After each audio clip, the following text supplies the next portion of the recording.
Diyan, hanggang dyan sa Senado. So ngayon, ito yung press con ni Senator Ping Lacson kanina.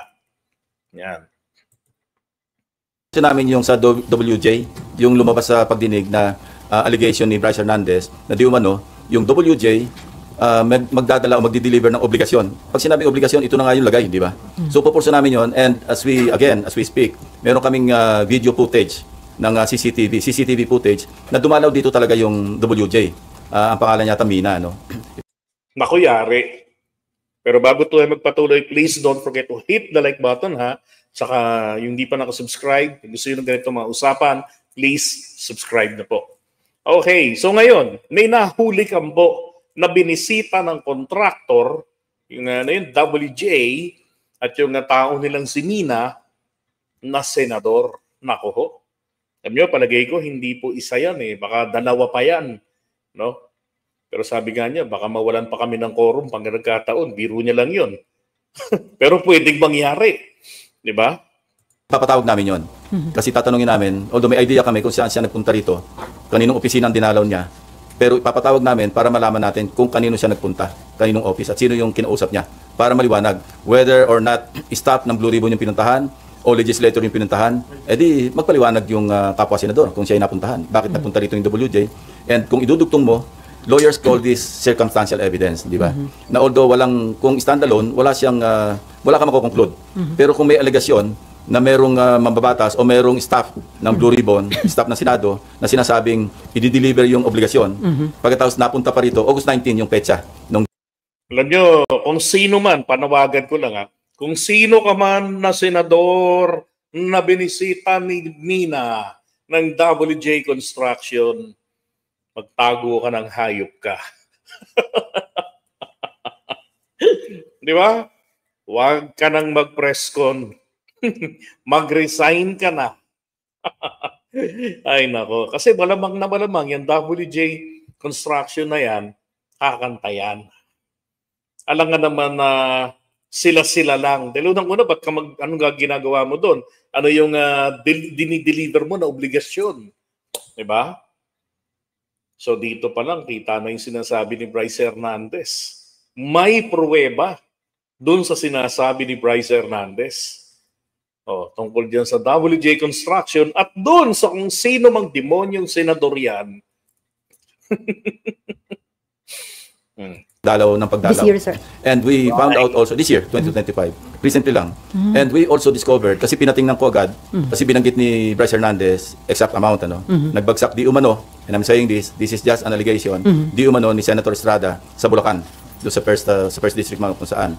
So pinacheck ko agad sa General Appropriations Act, kung meron bang insertion na nagkakahalaga ng 355 million pesos na intended para sa Bulacan. And we found one.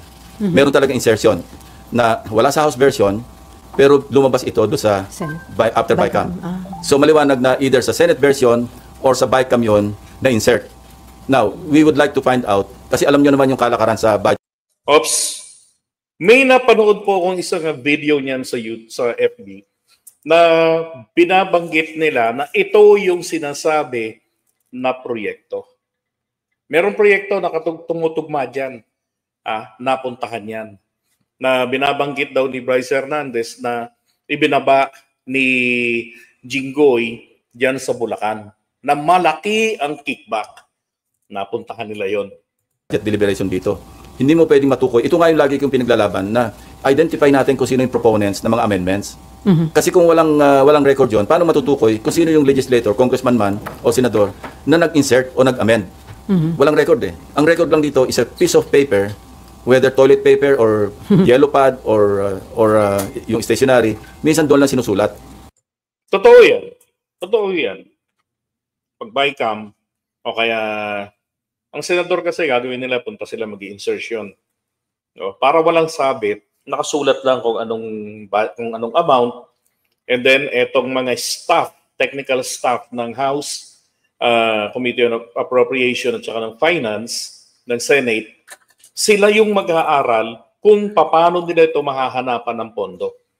So yung pondo sa NEP ng request ng Pangulo na proyekto, doon nila kukunin yung pera. So yung proyekto ng Pangulo mawawala. Kung magkakaroon man ng pera yun, kapos. Ganon yung nangyayari.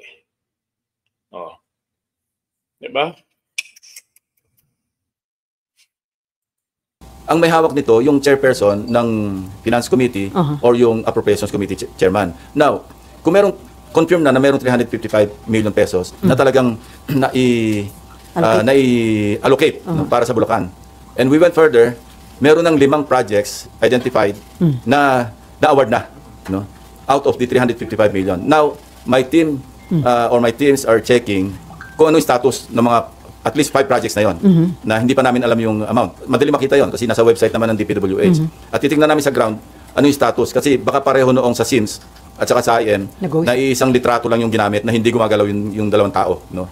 So titingnan natin yung kasi kung ganoon ang pattern sa First District Engineering Office ng Bulacan, posible na ganoon din ang ginawa dito sa kasi hindi pa naman sila nabubuko ng Mayo eh. Di ba? Ngayon lang naglabasan ito. Kung magre-remedyo naman sila, kaya I'm free to announce it to you, hindi nila kayang gawin yung, kung halimbawa naghahabol sila, ay subukan nila yung 2 days na makasingil sila ng 46%. No? Ibig sabihin, di ba, walang proyektong ginawa, ghost project, o kaya naman incomplete. In 2 days, pupuntahan ng team niya, so hindi nila magagawa yun. Na matapos yun, ma-perfect nila yun, at may makikitang struktura yung team ni Lacson, yung sinasabi niya. Kaya kahit na i-anunsyo ko sa inyo kung sino yung pupuntahan namin, hindi nila magagawa na makapag-produce ng struktura doon na dapat ay dati na nilang naitayo. Kasi deklarado na yan, natapos na. Lahat ng nandun sa website ng sumbong mo sa Pangulo, lahat po yun. Naka-report na yon sa DPWH na completed projects. Hindi kaya yon physically. That's a physical impossibility. So maghabol man sila, kaya naming unahan, ika nga, kung ganun din ang pattern. Pero invited siya sa next hearing, sir. Papasupin ako yung yung in charge sa CCTV rito. Para siya yung mag-testify na actually on this date, at this time, kung saan pumunta. Ito yung, makita naman sa CCTV yun eh. Pero mas mainam na yung formally, i-testify noong mismong operator ng CCTV kung saang opisina, kailangan yun eh. Kasi kung CCTV alone, hindi mo mapagsalita yun eh. Pero may initial info kayo, sir, kung kaninong office ng Meron, senator? pero hindi validated eh. Kaya mas magandang tingnan na muna. Sir, will you be inviting... Pinasecure ko na yung footage. It's a good thing that it happened last August 19. Kasi ang lifespan ng footage, 1 buwan eh. Yes. Kung inabot tayo halimbawa September 20 ngayon, hindi na natin burado na yan. Sir, di ba? Sino kaya ang senador na yan na nahuli kam? Kasi paikot ang lakas ng loob, ano. Alam naman na may CCTV sa Senate. Naalala ko nung time na nagpunta ako dyan, when I was a student, ang daanan niya sa sa parking lot eh. Daan ka doon, Doon pa lamang may CCTV na. Diba? Hanggang doon sa opisina, sa pintuan, opisina ng mga senador, meron. Paging sa elevator, meron. Ang lakas ng loob, nagpa-deliver pa sa loob ng Senado. Ng obligasyon naman ang pinadeliver. Ano kaya ang obligasyon na yon? Diyan magkakaalaman yan. Pag nagsalita na yung mina ng WJ Construction. Kaya abang-abang. papatawag niyo rin po ba yung past chairman ng APRO or ng Finance? Interparliamentary courtesy. But yung Finance at least? Kasi papag-usapan natin si Senator Grace po para ma-identify kung saan or kung sino yung nag-insert ng 300.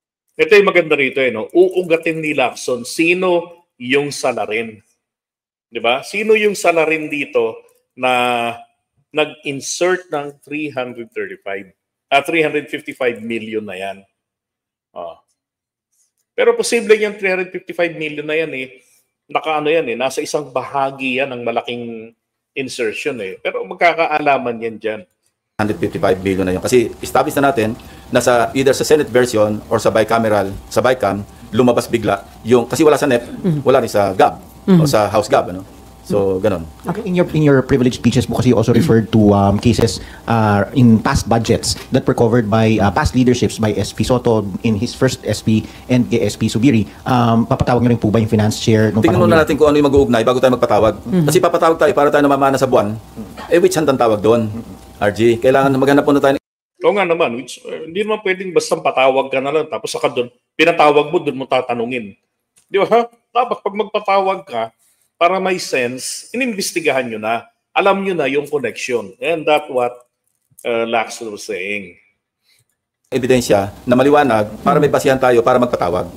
No, hindi lamang yung ebidensya kundi yung klarong ebidensya. Ang tawag ko nga doon, resibo. Hindi ako nagre-rely doon sa mga sabi ni barangay chairman, sabi ni itong si ganito. Hindi po pwede yun kasi maski sino pwede magturo eh. Tama ba na ang maging coverage lang ng investigation tungkol sa anomalous flood control project ay from 2022 to 2025? Hindi. Dapat kasi ang halimbawa yung pagpunta sa casino nitong BGC Boys, nag-start sila 2015 eh. Ganun. So matagal na nangyayari ito, no? Pagkatapos yung nasundan namin yung 2015, diba? Sabi ko nga dati pa, kahit sinong pumalit na mga political appointees, nalalamon ng sistema.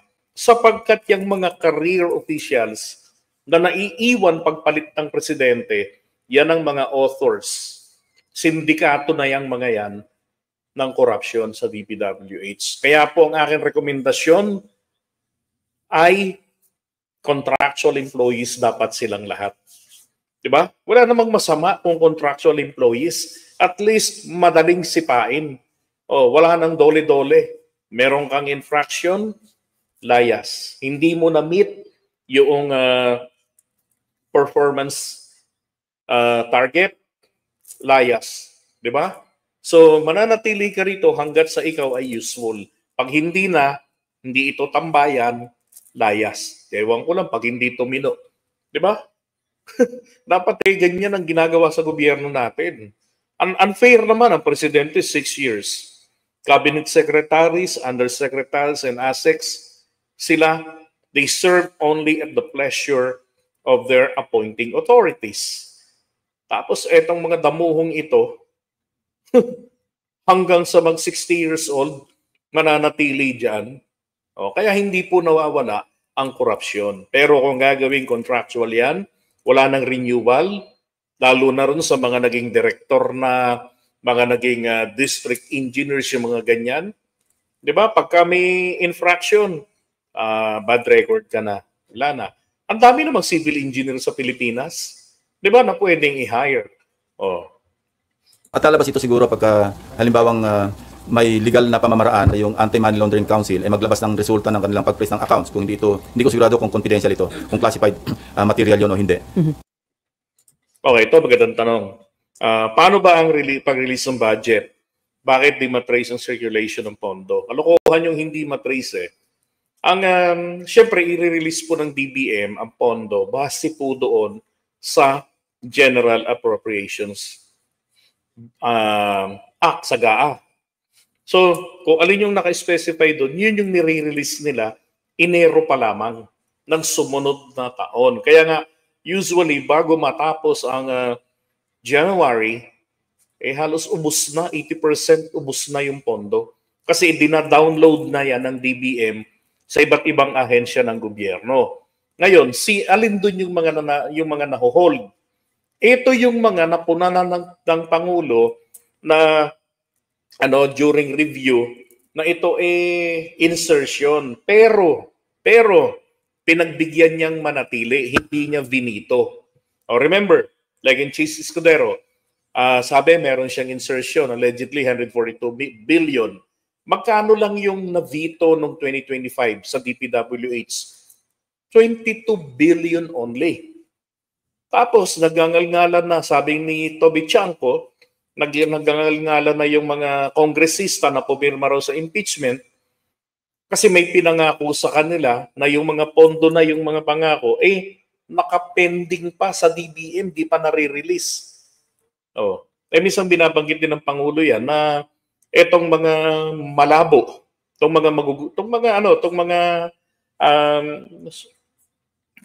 kahina-hinala na mga pondo, yun ang nakahold. Hindi nila inire-release. Kasi kailangan nilang pag-aralang maigi. Bakit po ganon? Kasi yung mga pondo na yan, pera yan na kinuha dun sa ibang proyekto sa request ng Pangulo, dun sa NEP. Diba? So, pwede nilang pag malapit na, let's say December na, yung isang proyekto kinakailangang matapos, pwede nilang kunin yun. Hindi na nila i-release, kunin na nila yun, i-realign nila para sa proyekto na yun. allowed yan kapag malapit ng matapos ang taon. Pero yung hindi po na-trace, yung circulation ng pondo, hindi ho totoo yan. Kalokohan yan. Kung sino man ang nagpapalusot yan, inutil yan kung hindi niya magawa. Makita naman natin doon yung takbo kung saan pinakamaraming transaksyon, halimbawa Diskaya, Couple, ano? Kasi as far as I know, meron silang mag-asawa na separate bank accounts. Kung anong period lumobo yun, ibig sabihin doon sila na mayagpag. Tama. No? And makikita natin yon sa susunod na kabanata. At sir, bilang kayo na ngayong Blue Ribbon Committee Chairman, meron na bang mga lumalapit sa inyo? Diba? Actually, may binanggit din sila Lacson dyan kanina na yung pondo ng mga Diskaya nung panahon yata ito, nitong kay Duterte, no? Naging mas aktibo yung bank accounts ng mga Diskaya. Ibig sabihin, mas maraming pumasok na pera. Paano nalaman ni Lacson yun? Dapat malaman ng mga Diskaya na may sumisilip na sa kanilang bank accounts. Di ba? O ngayon, eto naman. Hindi ba't maraming mga napangalanan, 15 na mga napangalanan ng Pangulo doon sa top 15 na mga nakakopo ng mga kontrata na malalaki sa mula 2022 hanggang 2025. Pero hindi nangangahulugan, yung top 15 na yan ay puro mga sutil. Actually, yung isang pinipintasan nga natin dyan na si Mr. Pogi na may napakagandang asawa, nako, good boy pala. Tinapos niya yung mga hawak niyang proyekto on time. Di ba? Kaya nakakuha siya, nasa top 15 siya, pero maayos siyang magtrabaho. Wala siyang luxury or luxurious vehicle o kung ano pa man. Ang tanging luxury niya po, yung maganda niyang asawa. Di ba? Yun, tawag ko na ngayon sa kanya, si Mr. Good Boy. Pero itong ibang mga sotel, nako, sabi ni Ping Lacson dito, meron na raw pong mga lumalapit para maging witness. Na nag-express ng intention na maging star witness o kaya whistleblower tungkol sa mga iba pang involved dito sa flood control anomalies. Even before I was elected na chairman ng Blue Ribbon, marami lumalapit after my first privilege speech. No? Yung iba, siyempre, sinasala namin, ano bang motibo nito? In fact, known personalities na nakarating sa office ko, nagpapahayag ng kanilang intensyon na known personalities. Pag sinabi nating known personalities, sa mga politiko, iyan po ay hindi mga bastang abogado. Yan po ay mga kapwa politiko na nagmamanok. Okay, yung diba Don Kings? Pre, bata ako to Yan ho, yung mga nagaganon. Okay, pet ko to huwag mo nang idamay. Yan po yung mga ganyan, no? Gawin mo ng witness, kakantayan kahit anong tono. Yan yun. Mag-state witness. So pinapaliwanag ko sa kanila, ang pwede ko lang i-rekomenda, no, yung legislative immunity, parliamentary immunity, kasi nakapaload naman yun sa Witness Protection Program, na kung saan, pag naupo ka sa isang pagdinig ng komite, at ikaw ay nag-grantan, na-grant ng Senate President, no, upon the recommendation of the chairman, na covered ka ng legislative immunity, lahat ng sasabihin mo, maski incriminate mo yung sarili mo, hindi pwedeng gamitin sa'yo. Now, yung moving forward, kung magkaroon ng prosecution, wala na yung Senado doon. Ang magdedetermine kung sila ba ay uubrang maging ordinary witness or witnesses or accused to be discharged as a state witness, iba yon, korte na yon, recommendatory yung prosecution. Pero as far as treating them as ordinary witness or witnesses, DOJ yon, sila magpo-prosecute. Yun ang pinapaliwanag ko pagka may lumalapit sa amin. May lalapit, pero ang aking kondisyon, kailangan tell all, hindi pwedeng tell half or tell one-fourth. Kasi hindi pwedeng selective. Dapat talaga tell all. At malalaman ko naman, winawarningan ko rin, malalaman. Tell all naman kasi talaga base rin sa requirements I mean, doon sa requirements ng batas para sa magi-state witness. Naman ko kung kayo nagsasabi ng lahatan at totoo at kung hindi. Kaya yun ang warning ko sa kanila. Apparently, noong sinabi ko yon, para nagbago, hindi na bumalik So sabi ko, tabla tayo. Kapag ngayon, kaya ngayon hindi naman ako at liberty na sabihin ko sino-sino because ang sinabi ko sa kanila, this meeting never happened.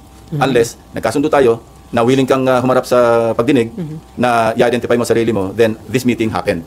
So wala pang willing to tell all, wala pa sa mga nakausap niyo? Well, alam mo, nagbabaka sakali na makakabola Hindi naman lang ako mabobola And then, sir, ano po ang balak ninyo tungkol kay Bryce Hernandez? Sir, ipatatawag na siya sa next Yes, ang original recommendation ko nung medyo nagkagulo ng Okay. konti dyan sa plenaryo.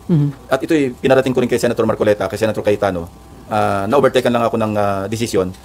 At tiyatapusan, okay ba sa inyo na pag after the hearing on Thursday, hindi ko na papaalisin dito si Bryce. Dito na siya madidetain. Or, kung mauna siyang ipatawag ng House, pinahiram natin, halimbawa Monday, bibigyan namin instruction yung OSAA na pagkagaling sa House, diretso na siya sa Senate. Hindi na sa custodial center. But then, nag-intervene na, nakapag-decide pala si Majority Leader at saka si Senate President na sa Pasay City Jail dalhin kasi mas malapit sa Senate. So, i-clear ko pa ito kay...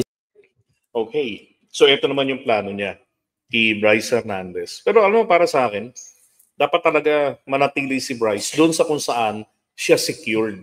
Diba? Doon sa PNP Custodial Center. Oh. Tapos huwag payagan na dalawin ng kung sino-sino lang. O kahit na sino pang senador. Di ba?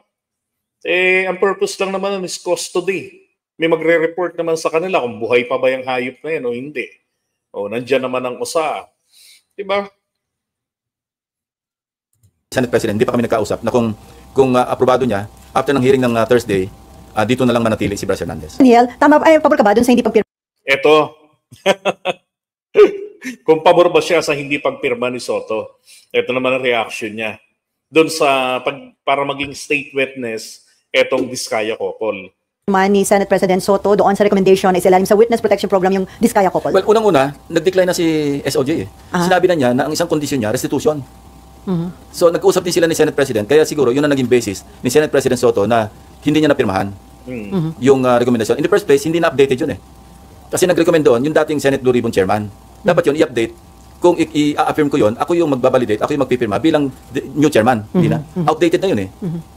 Pero dahil nga nagkausap sila nasabi sa akin ni Senate President, na nagkausap sila ni Secretary Boying Remulla.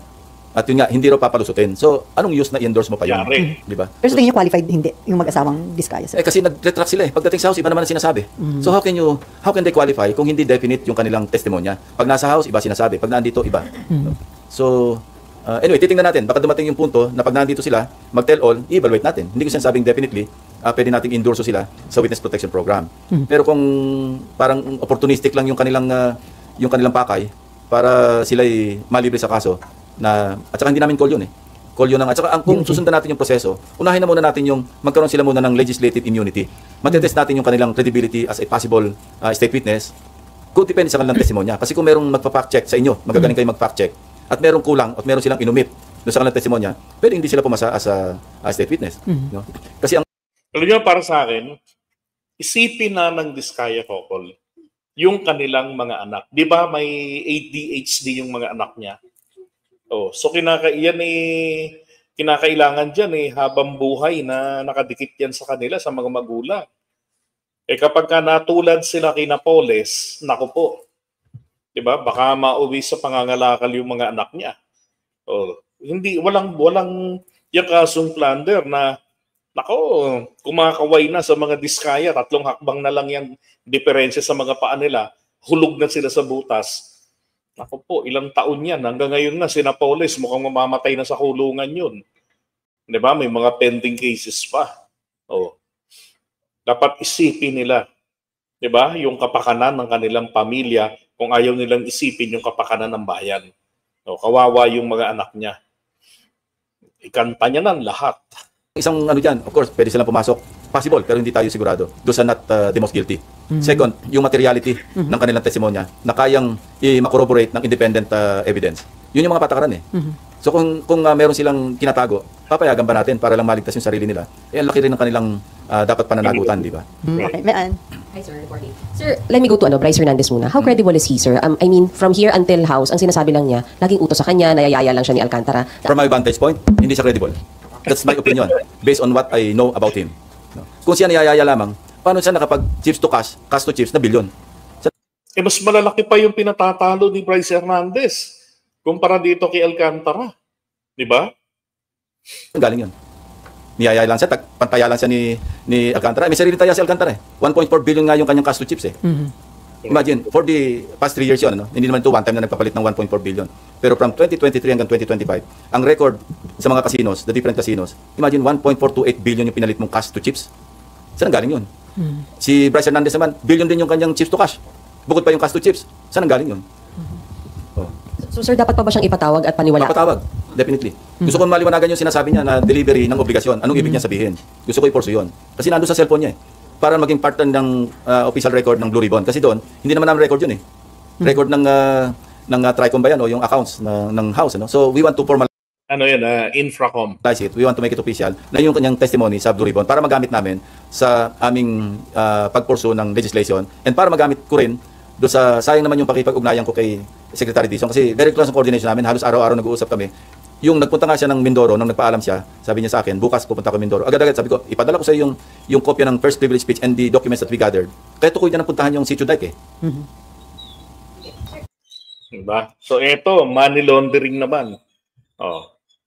Yung sinasabi ko nga sa mga diskaya, yun, may hint ng binigay si Lacson, di ba kanina, na alam niya marami na siyang nakita sa account ng mga diskaya. Kasi nga, etong Money Laundering Council, yung AMLAC, kayang-kaya nilang sumilip. Sir, gaano ka possible yung money laundering dahil doon sa cash to chips, chips to cash? Very possible. Very possible. Kasi makita mo doon sa cash to chips, chip to cash, hindi balansyado. So meron kaming report, yun ang kailangang ma-validate na maglalaro sila, magpapapalit ng cash to chips, tapos magpapatalo ng kaunti, ipapalit yung chips to cash. Ganito yan, yung chips to cash. So pupunta sila doon, dala nilang pera mali-maleta. Okay, mali-maleta, cash. Dala nila. So magtataya sila, matatalo ng mga, sabihin natin, mga 3 milyon, ganyan, na 2. Tapos pupunta ngayon doon sa kahera. Bibili ngayon ng mga chips. Yung mga chips na yun, hindi po yun itataya. Babalik dun sa kahera, ika-cash out. Sabihin nila, panalo. Pero cash na dala yun, tapos inipit lang nila ng ilang oras, ipapabalik nila, papakonvert nila into cash ulit, cheque. Tapos yung cheque na yun, para lumitaw na panalo sila. Ganon yung money laundering scheme na ginagawa nila. Okay? Yan yun, yung chips to cash. Papalabas Dapat nga, ano yan chips to check. na panalo. No? And this will be validated by the flow of incoming and outgoing transactions sa bangko. No? We're not yet there. AMLAC ang magpapatunay nun. Kaya, sabi nila, kaya namin sundan yan, hihimayin namin yan para ma-establish yung pattern. Kailan sila nagpunta ng casino, magkano pumasok sa bangko, at magkano lumabas. Tapos magkano naman yung, masusundan daw nila yon yung flow. Sir, sorry kahit hindi po sila pumirma ng waiver, bank waiver, kaya po yung matrace, yung inflow. Hindi, pag na-establish yung predicate crime, no, at nag-testify yung council, well, hindi kailangan ng waiver. Kasi may predicate crime eh, merong crime eh. And money laundering is a predicate crime. Casinos, ngayon, no, based on the amended AMLA, covered person na eh. Ang threshold niyan is 5 million pesos. So pwede na talagang isama yung transaction sa casino, whether chips transaction or check or bank transaction, doon sa pag-imbestiga ng AMLC. The Discayas. Sir, may iti-tell all pa ba sila sa dami po ng pangalan na nailabas nila? Tingin niyo, sir, may mga wini-withhold pa silang information? Well, may nagsasabi sa observation nila, bakit, di ba narinig nyo na rin ito, no? Although probably biased din yung kanyang statement, na bakit lahat lang ng pumirma ng impeachment ang parang nabanggit, ano? Saka parang, bakit wala yung before 2022 na may mga ganon. Hindi ko naman, kasi hindi ako nakapanood ng hearing nung nag-testify sila dahil busy ako sa pangangalap ng numero. From weekend to, kaya wala ako nung Monday, busy kami.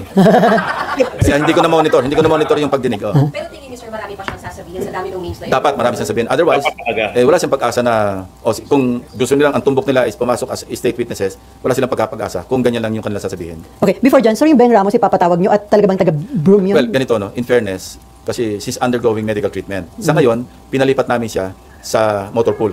Kasi tinatanong Itong Beng Ramos ay staff ng Blue Ribbon Committee. Ayon kay Senator Jinggoy Estrada, hindi niya yan naging staff at yan ay naging jowa lang ng isa sa kanyang staff. Oh my God. kung meron ba tayong holding group na parang holding unit sa Senado, yun daw ang pinaka-holding group. Di ba? So yung mga binabanggit nina Bryce, tumutugma. Di ba? Yan. unit. So I just don't want to delve anymore Okay. sa yung Because- tungkol kay Beng Ramos kasi medyo hindi maganda yung kanyang Health kalagayan. And ano siya, casual siya, no? And ang pwedeng mangyari sa kanya pagdating ng December, baka hindi na siya ma-renew. Okay. Tama, sir, and then Matsugi na sa trabaho. Di ba? Napakaganda pagka ganun, casual employees lang, yung mga taga DPWH. Di ba? Wala nang karir dun sa mga yun. Pero meron namang regularization pag matino magtrabaho. But still, dapat subject pa rin ng performance in target. Kapag regular ka na, hindi mo pa rin na-meet yung target mo, di ba? Ang tendency, mati-terminate ka pa rin.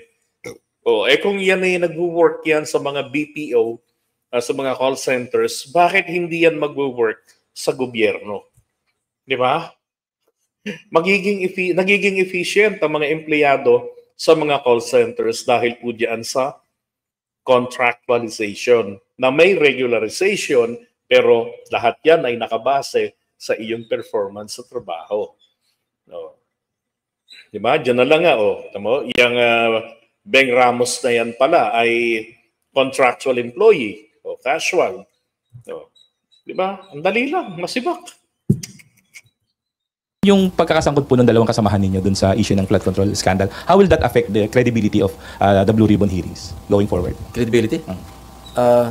I don't think so. Wala pa naman tayo dun eh. Kasi bagong labas lang yun. Newly discovered ano yun, di ba? Sa testimonya. At wala pa rin sa Blue Ribbon yun. Sa house yun eh. Yun ang gusto ko kay Lacson eh, no? Hindi katulad ng iba na sakay agad. Sa kanya, kumbaga parang neutral muna yung dating niya. Diba? Kung ano ba yung reaction niya ron sa revelation ni Bryce Hernandez, kina Joel Villanueva, at kay Jinggoy. Sa kanya, hintayin muna natin. Mag-investigate muna kami rito. Kung may re-record din dito, yung ganong aligasyon, ipupurso namin yun. Nasabi ko na nga kanina, ang attitude ko lagi, huwag tayo magtakip kasi mawala ng credibility yung ating ginagawa investigation. Marami nagsasabi, di ba, nagkaroon na tayo ng pork barrel scam, tapos andito na naman, may panibago na naman tayong ganitong controversy at mas malaki pa po yung amount involved.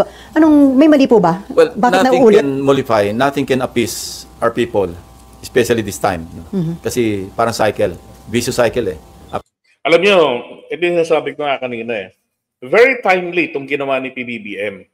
Di ba, na harapin niya na itong matinding korupsyon sa ilalim ng DPWH, diba? Sa ilalim ng kanyang administrasyon. Yan. At ngayon nga, sabi nga nila dyan, galit na yung Pangulo. Well, actually, merong option na maganda si PBBM para dyan sa mga contractors na yan. Ang gusto nga ng Pangulo I'm willing to, sabi niya, to sit in with the contractors. At nandun yun sa kanyang blog na nilabas. Willing siya makipag-usap sa kanila. No? Tapos zero budget sa GAA, ang infra. Ang flood control. Bagkos yung mga nakinabang na, yung nagsamantala ng mga contractors, sila ngayon ang para hindi iwas kaso, itatayo nila lahat yung mga proyektong napasa kamay nila na hindi nila ginawa. 'Di ba? Gandang opsyon ng Pangulo 'yun, pero napakahirap gawin 'yun. Paano kung wala na yung pera? 'Di ba? Nabili na, naging Rolls-Royce na. dahil sa payong, 'di ba? Pero that's a good deal. Yan ang deal na na napakagandang, napakahirap. 'Di ba? Na isakatuparan lalo na kung hindi masinop yung contractor katulad nila Bryce Hernandez. No. After so many years, eto na naman. Sabi nga, Ang nakakatakot din no? Para sa administrasyon kung di yan hinarap ng Pangulo. Yung ibang mga bansa, nakita na natin yung mga anti-corruption movements, di ba, na nagtatagumpay, na merong isa doon parang to Bangladesh yata yun, 2 years. Di ba? Samantalang ang Nepal, the Gen Z took only 2 days. Yung anti-corruption nila na laban. At nakapag-ihaw pa sila ng asawa ng dating Prime Minister. Tapos yung ibang mga mambabatas na korap, Pinalalangoy nila yung mga buwaya, ginawa nilang literal na buwaya. Pinalangoy nila sa ilog. Pinatawid nila. Diba? So, dito mainam, hinarap ito ngayon ng ating Pangulo. Ang tindi kasi nito, malalapat to sa panahon ni Napoles, itong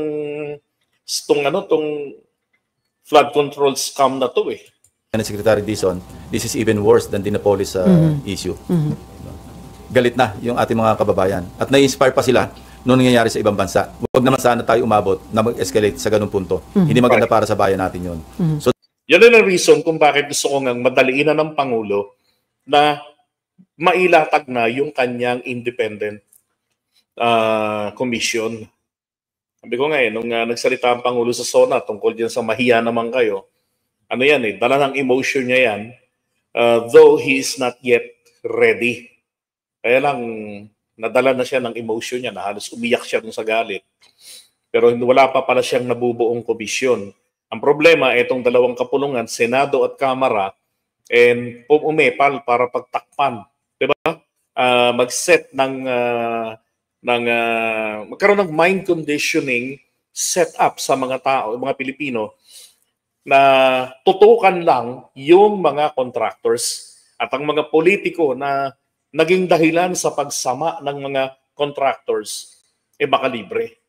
Kaya yan, ang House at saka ang Senate, bida-bida sa pag-i-investigate, takipan sa isa't isa sa mga kasamahan nila. dapat gawin ng pamahalaan ng gobyerno ang lahat na magagawa para talagang walang cover-up, parang lahat kung saan tayo makarating, logical conclusion. And I believe in the, in the sincerity, in the political will ng Presidente, unless proven otherwise. Kasi sa nakikita ko, sa naririnig ko, especially from Secretary Dizon and other government officials who are in the know, yung mga malalapit sa Pangulo, maski kay Senate President Tito Soto, na gusto talaga niya raw walang katapusan. Yun ang binitiwan niyang term. Yun.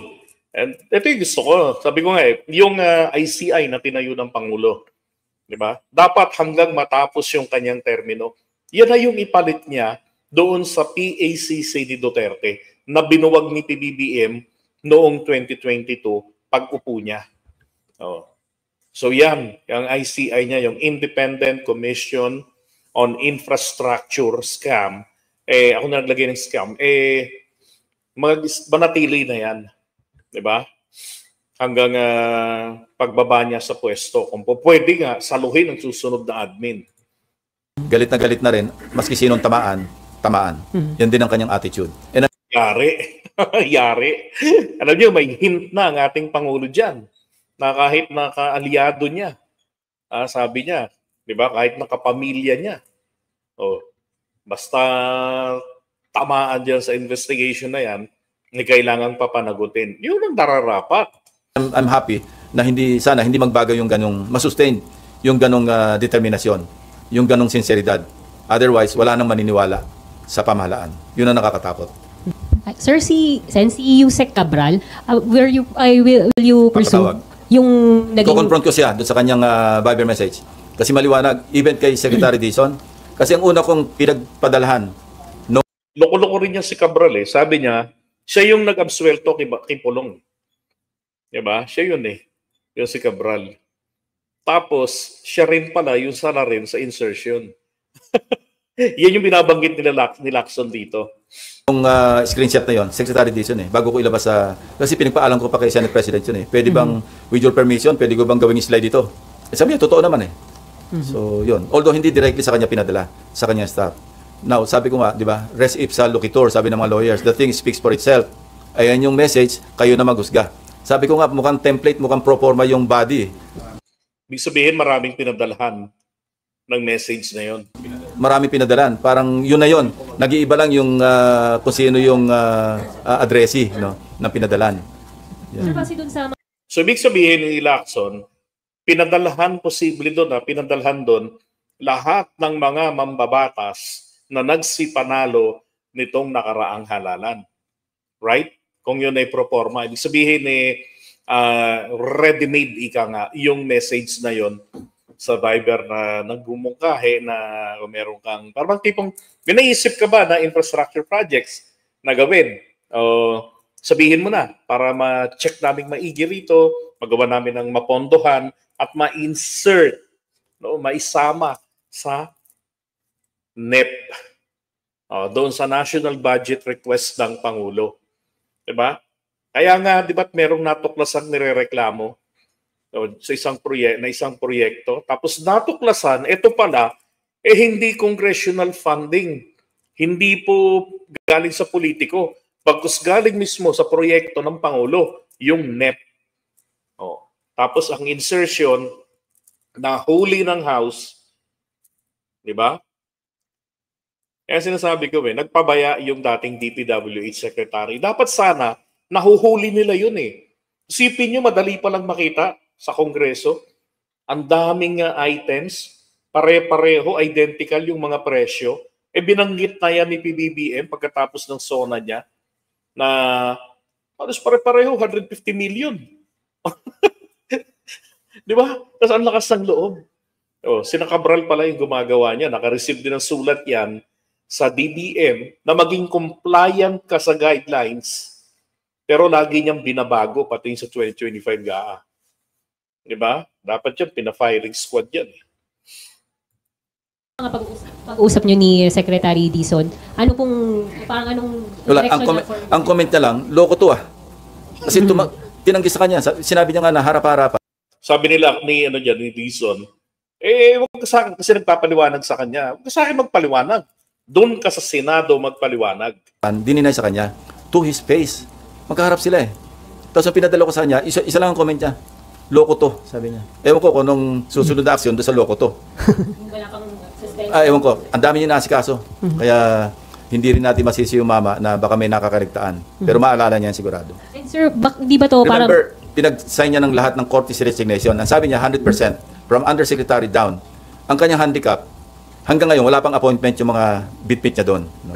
And I know na yung may mga dala siya doon na matitino. Kasi yung isa doon, naging tao ko sa PNP. Yung dating OTS, si General Bisnar. I know him na talagang, all the way yan, and I can vouch for his integrity. Unless proven otherwise when he's already in the DPWH. But yung kanyang career, nasundan ko yon hanggang sa mag-general siya, talagang iba yung niya. Para si Mayor Magalong yan. Sir, narinig na naman si Magalong, ha? Ay, nako. Alam nyo, maski nung nasa BCDA, etong si Vince Dizon, may nagkwento sa akin, madaming galit sa kanya. And then, recently he realized actually, na kaya pala ganon, action man talaga si Vince Dizon. Imagine in just a week in his position, di ba? Nakuha niya na makapagsampa ng kaso. So, kahapon, nagsampa sila ng kaso. Diyos ko, ang daming kinasuhan. So, bukod doon sa mga contractors na na-establish na sa pagdinig ng Kamara at saka ng Senado, yung guilt nila, yun, kinasuhan na. Yan ang ayos. Sana ngayon, ang ombudsman natin, maging mabilis naman yung kilos. Di ba? how about... Yan after all, lahat naman ng ebidensya na yan, idadaan pa naman yan sa Sandigan Bayan Didinggin yan Diba? Wag nang masyadong paarte-arte pa. Ititignan lang naman nila ron Posible kaya itong ginawa. Di mamaw, niwawaw. Diba? Pagka ganun, nakita nila, okay, ito yung mga ebidensya. May pruweba, may nag-imbestiga. Okay, posibleng ginawa. Pato na sa Sandigan Bayan para magka-arestuhan na. Huwag nang idadaan pa sa mahabang proseso na fact-finding. Former Secretary Bunuan, ano po yung kanyang pananagutan dito? Kasi nakita niyo po, sabi niyo nga, kung ikukonekta yung dots. But at the very least, kailangan mag-explain siya. No? Na meron pala siyang ugnayan sa isang malaking kontratista. No? Bakit nagkamala napakaraming kontrata? At sa Bulacan pa lamang, flood control pa lamang, 2.195 billion na. Pero yun, hindi niya yun dinisclosure So, may nakikita ba kayong intention to conceal the information? Ang nakikita ko lang, kasi paulit-ulit siyang isolated case yung napuntahan ni President Bongbong Marcos. Alam ko namang hindi isolated case yun. Di ba sabi ko nga, isolated case here, isolated case there, isolated cases everywhere. Ang hinihintay kong isolated case, yung tama yung pagka-implementa. Naghahanap ako noon. plano ko mag-offer ng 1-month pension eh. Kung sino makapagpakita sa akin ng perfectly executed na flood control project. Okay. So yung bago yan, yung binabanggit niya po, ito yung teka ha, na sinasabi niya na dapat magpaliwanag. Ito ho yan yung MBB. Teka, list ka muna. Ito po yung MBB. Tong Candaba Mayor Rene Maglangke at saka tong si Yusek Bernardo and then si Bonoan. Kasi doon tinignan nila yung kumpanya, abay nandun yung mga anak-anak ng mga to. So anong koneksyon? 'Di ba? So ibig sabihin magkakakilala itong mga to, malalapit sa isa't isa. Kaya sabi niya dapat ay magpaliwanag si Bonoan. Yung mga anak nila, ano ang kinalaman nila. Yan yun. Kung meron, pag-iisipan ko hindi ko sigurado kasi sayang din yun eh. 190,000 din yun eh. Pero willing akong isakripisyo. Ang laki ng pension niya, no? Sa PNP yun. PNP chief na pension niya. Yung isang buwan para makontento lang yung aking mata na meron palang perfectly executed flood control project na somewhere lying somewhere sa ngayon wala akong makita. Kaya yung isolated case hindi lang isolated case, kung meron man baka isolated case yung maganda yung pagkagawa, yung perfect yung pagkagawa. Baka may mahanap kayo. Nakakaya Pilipinas puta. Biruin mo yung matinong trabaho yun na yung isolated case. Baliktad na tayo no? Ang media makakita, o sige, automatic, bibigay ko na 190. Sir, baka may magkabon na gumawa ng... Kailangan originally sa inyo, hindi yung tinuro lang sa inyo. Sir, kaya sir, natanong ko... Record. Opo, sir, kasi kaya Hindi, qualify ko, ulitin ko, kailangan kayo mismo nakakita, hindi yung ibang tao. Mag-absent kami bukas, sir. Naghahanap na pala. Sir, kasi nung nakaraang hearing, in-excuse lang siya on the reason na nag-resign na siya, pinaalis lang siya, walang tanong sa kanya. Yeah. So, he still remains as a resource person. So, parang ino-notify lang siya na kung pwede bumalik siya. Sir, isa na lang ako. Yung pong tinatawag na IAW, Engineering and Administrative Overhead, yung pondo supposedly to monitor the projects. Malaki yung 3.5. 3.5. Kinasyo ko na nung araw yan eh. Kasi dati yung 0.5 lang yan eh. Opo, sir, pwede bang isa din ito sa source ng corruption na bulsa din nila to? Alam nyo, ako sagot ko na dyan, yes. Bakit? Ang laki ho ng pondo niya na. Ang trabaho lang po ng gagawin dyan. Imo-monitor lang yung mga proyekto. Kung tutuusin, that is already a redundancy. Mahirap mag-akusa, pero bakit ang laki? Kasi pag tiningnan mong yung budget ng public works, saksakan ng dami, 1 billion, kwentahin mo yung 3.5%. Kung monitoring lang, bakit pagkalaki? Especially, so na meron na tayong existing na platform, di ba? Oo, may geotagging. Yun na yung pag-monitor. Tapos hindi rin nila na-monitor. Saan napunta yung 3.5? Kung yung ghost project sa First District Engineering Office pa lamang, nalusutan sila. Nag-release sila ng cheque. So, inutil din yung monitoring ng central office. Di ba? Kasi may monitoring na sarili yung mga district engineering offices. Meron silang inspection team eh. Pero kung kakutsaba yung inspection team, kasi sindikato na nga eh. Alcantara, Bryce Hernandez, Dumasig, Mendoza, Edric San Diego. Isang team eh. Nakuha namin lahat yung records nila eh. Sa Bulacan eh. Official record na kung saan nagbayad kayo ang clearing instruments, bakit alam natin peke? Ba't yung binayaran? Okay, Ian. Ayun. Hello, sir. Good morning. Bago ko pumunta doon sa isang tanong, dahil may binanggit na kayo doon. Well, hindi naman inutil. Hindi naman inutil. Diba? Kung tutuusin, baka naman kinakangkong na yung pera. Kung sino yung nagbuo nun, dapat po yan, i-update na nila ang DPWH, buwagin na yan, pati yung funding dyan, tanggalin na. Kasi sabi nga niya, meron ng geotagging. Ang mga local DPWH, meron silang sariling monitoring. Di ba? So, useless na meron pang taga DPWH na iikot. Lalo na't hindi naman nila talaga ginagawa yung trabaho nila. Now, dapat po yung pondong yan, ilaan yan doon na pabuya sa kung sino man na na makapagsasabi na itong proyekto dito sa amin ay tinarantado ng kontraktor. Di ba? So saka ngayon sa kanya bigyan siya ng party diyan. Na pabuya. 'Yun ang epektibo na monitoring. Di ba? Hindi natapos. Ang sabi 200 days, tapos ang proyekto. Ang problema 200 days na, saka lamang dumating yung mga equipment o saka lamang sinimulan ang trabaho. Pero yung mga equipments, yung mga gamit, materyales dumating dito agad-agad. Tapos ngayon lang tinatrabaho. Yan ang dapat, di ba? Gamitin na lang yan, pabuya. Sa mga BGC boys.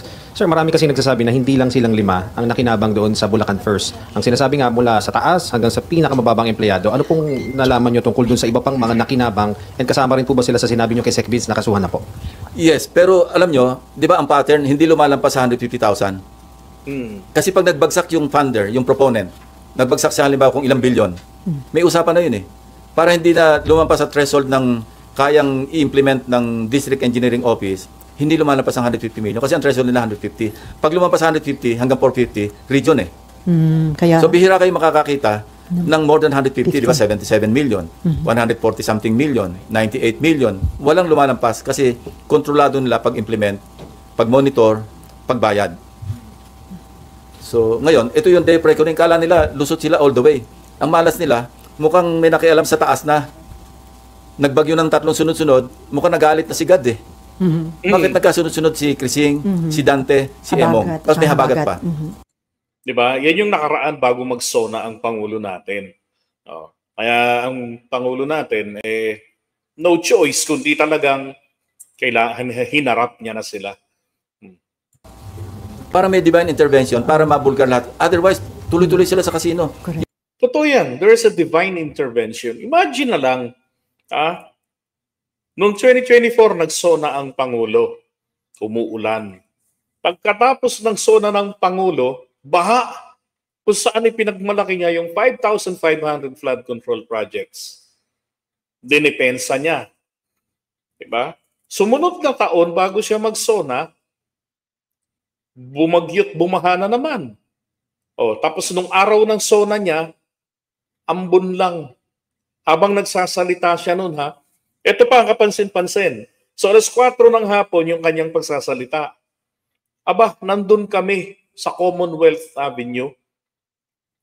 Doon din po nung oras na yon, bumuhos ang ulan.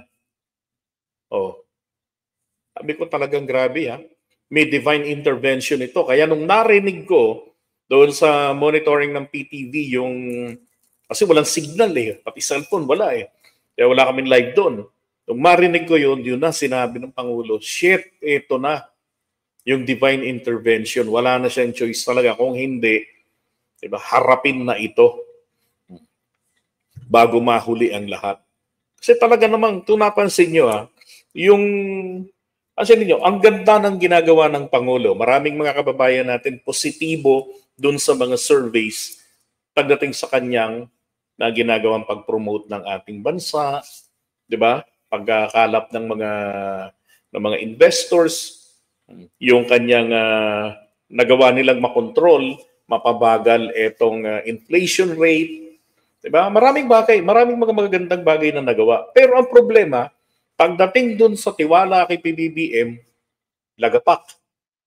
Di ba? Pagdating doon sa performance rating, lagapak din. Pag tinignan mo, ano yung mga nag-contribute palagi consistent sa mga surveys, at alam nyo, maraming surveys dyan na pa-survey mismo ng Malacanang. Nakalagay doon, graft and corruption. Issue ng corruption. Nangunguna basta nasa top 3 palagi yan. Tapos gutom, trabaho. Alam naman natin, kapag may corruption, di ba, marami oportunidad ang nawawala dahil yung pondo para doon, para sa mga services ng gobyerno, nilalamon ng mga buwaya. At ang kapansin-pansin, itong mga pondong hinihingi ng DPWH taon-taon, abay, palaki ng palaki. Samantalang ng Duterte time, meron ng 13,917 completed flood control projects daw sa buong bansa. Tapos itong Marcos administration, halos tinodoble. Meron ng meron ng 9,600 o let's say more or less 10,000 flood control projects. Naguni-guni pala o substandard naman. Di ba? Dapat nga paliit na ng paliit ang hinihingi. Napalaki ng palaki. Kasi inuulit yung napondohan na. Maaaring yung nagawa na ng Duterte administration, pinopopondohan uli. Bakit? Kasi nakadesenyo para magiba. Di ba? O ulitin na yung proyekto. Ganun yung nangyayari. Tapos pagdating doon, na hindi naman nagiba, i-repair, tatapal-tapalan. Tapos sa kalista, flood control projects. Di ba? Yung pera natin binabayad sa tax, kinakasino, pinabibili ng mga Patek Philippe, kung ano nung relo, at kung ano nung kotse. You can just imagine, kung nagpatuloy ito, para tayo mga gago. Pero, Senping, yung mga lower than kina Bryce, yung mga iba pang mga tauhan Hindi, yun na nga yung team niya. Yun ang lower. Si Dumasig, I think, one of them, project engineer. Merong si Erdrick San Diego, siya yata yung lab tech. No? Parang siguro, taga-check. Hindi lab na LOB, LAB. Nag-isip nag-isip. Pero, I mean, sir, yung mas mababa pa daw, meron pa daw. Naabot ba ng mga tropa natin? Yung 5 yon ang lumabas sa, yung sila may mga aliases sa casino. Tapos sila yung mga signatories So, we go by where the evidence brings us, di ba? Kasi kung hindi naman hagip ng ebidensya, pangit naman na sabihin natin kasama sila. Tama. So, kailangan kasama sila sa resibo. Malabas kasi sa mga nauna ng report, 142 billion ang insertion ng Senate.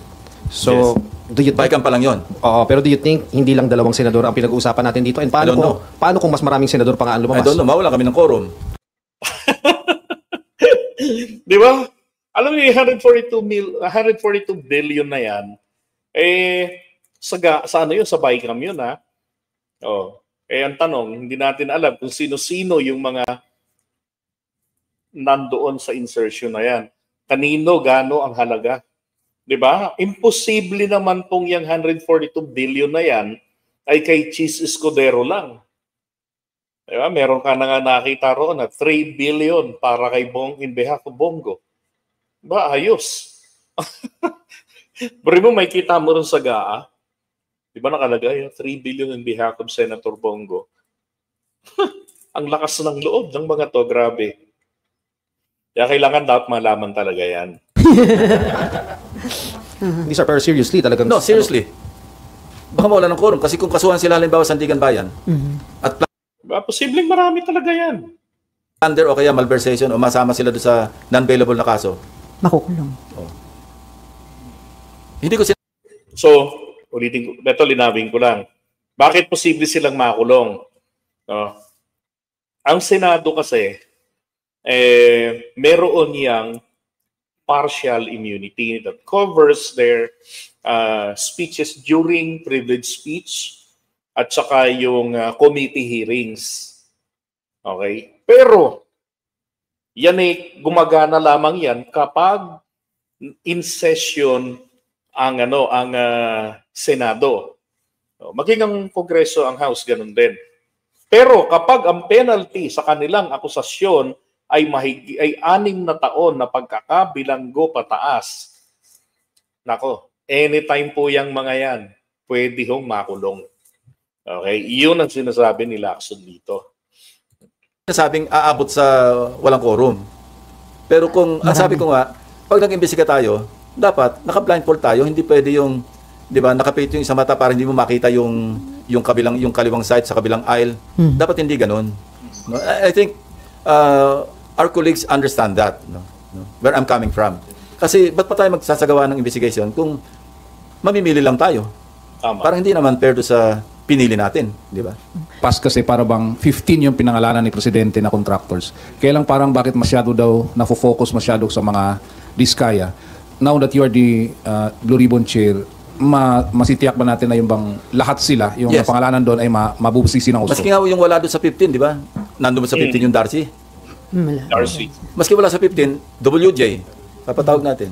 No, rest assured na hindi lamang ang focus. Kasi sila yung, ewan kung bakit sa kanila na-focus Hindi ko rin maintindihan Hanggang sa napunta pa nga gagawing state witness. Hindi ko alam. Ang sinasabi ko sa sabihin ko lang sa inyo, yung kung sa nakita ko, very, very, very active ang bank accounts ng Diskaya Couple simula noong 2015, 2016, tapos naging active uling sobra 2025. Di ba? Naging active uling sobra. Ibig sabihin, laki na ng kinamal nilang pera nitong 2025. So 2015, di ba? 2016, 2018, kasi nagkaroon ng suspension, di ba? Pero 1 year lang yun. Now, sabi ni Ping Lacson, hindi niya nga alam bakit na-focus dun sa mga Diskaya. That is the product of mind conditioning na in the form of House and Senate inquiries in aid of legislation. In fact, if this is just simple in aid of legislation, pwede ho nilang hintayin yung magiging resulta o yung initial na magiging findings ng investigation ng ICI, yung Independent Commission. And then from there, tignan nilang maigi what went wrong sa mga batas nating umiiral. Paano nila ito na isagawa? Di ba sa mahabang panahon? And palagay ko kahit hindi nila imbestigahan, kung talagang tapat sila sa sarili nila, alam nila kung saan ang butas. Di ba? Tandaan nyo, lahat ng batas ay merong butas. Sinong gumawa ng batas? Yun ang naglagay ng butas. Di ba? At gustong palitawin nila rin ngayon na walang credibility ang ginagawa o gagawin ng Pangulo, kaya hinahanapan na nila ito ng kumbaga ay meron lang silang gustong ayun ito yung narrative nila pagtatakip lang ito. All of this is just a smoke screen sa kapabayaan ng gobyerno pagdating sa serbisyo. Katulad ng sa PhilHealth, di ba? Na kinuha ng Department of Finance, yung 98 point something million pesos na pondo roon sa PhilHealth. Tapos yung lumalalang korupsyon na samantalang hinaharap na ngayon ng administrasyon, nilalabanan na. Yan yung mga kwento nila diyan, kagutuman. Habang pakahayop naman ng mga kababayan natin na milyon-milyon nagpapakagutom para magpa-reband, para mag-scatter. Di ba? Para magagala. Palaging puno ang mga malls. Di ba? So yun ang kanilang gustong palitawin, na bayani etong Diskaya Couple at kailangang protektahan. Bakit? Ang nakikita ko rito, they need to use the Diskaya Couple because of their wealth. Yung pakinabang sa pera. Bakit naman ganyang katigas ang mukha ng dalawa? Naniniwala po sila na pagdating ng rally sa 13 at saka sa 21, tapos na ang Marcos administration. At papalit na si Sara. Kaya nananatili sila sa katigasan ng pagmumukha nila na imbis na sabihin na ang lahat ng nalalaman nila para talagang genuinely makalusot sila at maasikaso nila yung kanilang mga anak. Diba? Ano problema nilang malaki ngayon dyan? Pag hindi natanggal sa ang administrasyon pagkatapos ng 2 rallies, nako, sila ngayon magiging classmate nila si Napoles sa loob ng kulungan.